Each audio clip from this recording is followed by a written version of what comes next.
Hello everybody, it's Therese Auliffe here from Lighting the Way.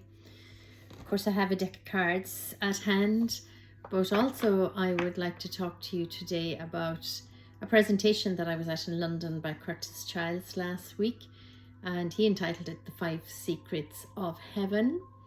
So I'll talk to you a little bit about that.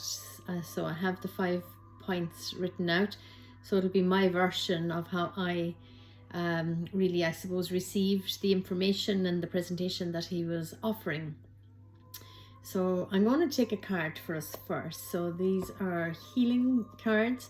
Just see what is the generic message for us all today as I sit here in front of you, in front of the screen, knowing that in the collective there's quite a lot of turbulence, there's a lot of shadow coming up to be healed and for us to see it and realize we're done with this. So let's just find a card first. Here we go. Here's our card, Divine Light. I am an expression of love and I shine like the sun. My inner light is my strength and my treasure. My intuition guides me to discover the wonder and goodness of who I am. Beautiful. I'll send a picture of that card. I'll put this up on my YouTube channel, so I'll put that picture up. So the 5 points, as I took my notes, were the first one is that you never die. So basically there are 2 parts to us. So there is the physical part of us that obviously does die here in our human lifetime. And then there's the soul, that part of us that's eternal, that it never ever dies.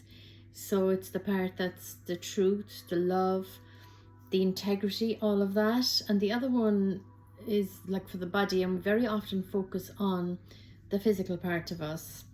And that's the part of us that does die, like all the wealth we accumulate, all the reputations that we try to build for ourselves, you know, how we look in the physical body. What else did I write down here? All our possessions,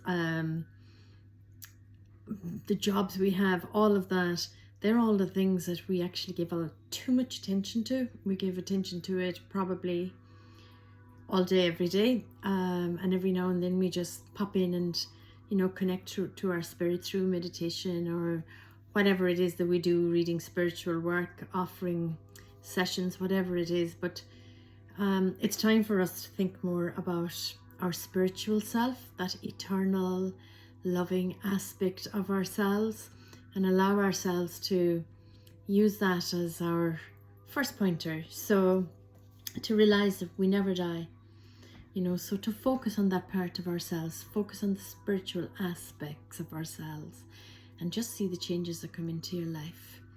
And so the second one is heaven and hell are talking to you.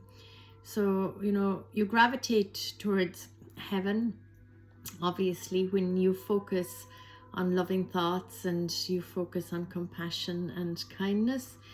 And what he really was talking about when he said heaven and earth are talking to you, heaven and hell, sorry, while you're here on earth, was that, you know, what are we listening to? What are our thoughts? Where are our thoughts pulling, and all our beliefs, where are they pulling from? Are they pulling from the lower vibrations, or are they pulling from the higher ones? Because they're both talking to us at all times.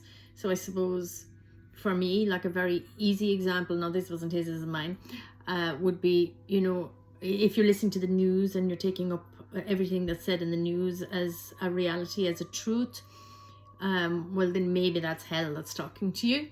So if you're, say, out by the ocean and you're listening to the sound of the waves and the birds chirping, perhaps that's heaven talking to you, you know. So you just find your own balance. So they're talking to you at all times. So where are you actually pulling your thoughts, your feelings from? Is it from the heaven or the hell? And then problems are okay. Okay, so problems are temporary, you know. So sometimes it's good to go through those problems, you know, the temporary time where things are difficult, to have an eternal time then of reaping the rewards, reaping the benefits. So when there are problems, it's always necessary to look for the solutions from the highest vibration possible. And then the next thing is that bad things can feel good, you know. So what things are in your life that may be preventing you from connecting more with your spirit, more with your love, more with that heavenly part, and they may feel good to you. So like examples might be sugar, you know, any sort of addictions really, maybe, you know, not giving yourself time, not connecting with your heart. So there are lots and lots of things that we do, maybe spending too much time watching TV, or complaining, or thinking about something and not getting off our butts and doing it. There's lots and lots of things that sometimes they feel good, but that's just a temporary fix. So they may be preventing you from connecting with the deepest, powerful parts of you.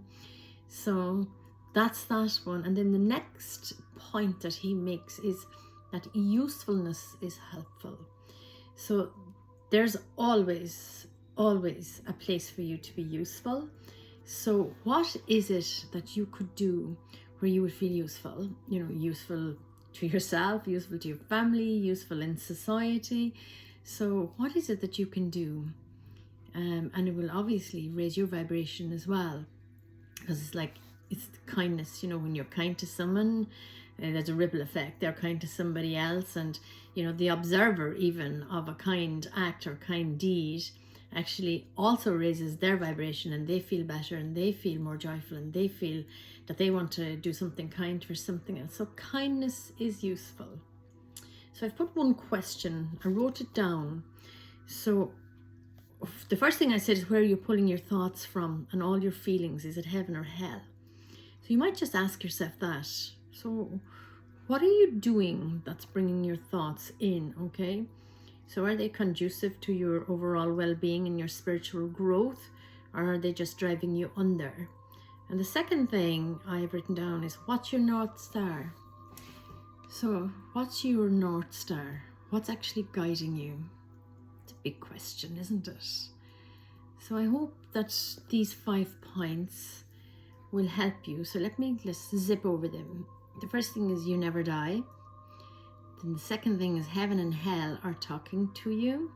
The next thing, problems are temporary. And the fourth is, bad and good things can feel good. And then the fifth thing is, usefulness is happiness. So remember the Divine Light card. I am an expression of love, and I shine like the sun. My inner light is my strength and my treasure. My intuition guides me to discover the wonder and goodness of who I am. God bless you. Thank you.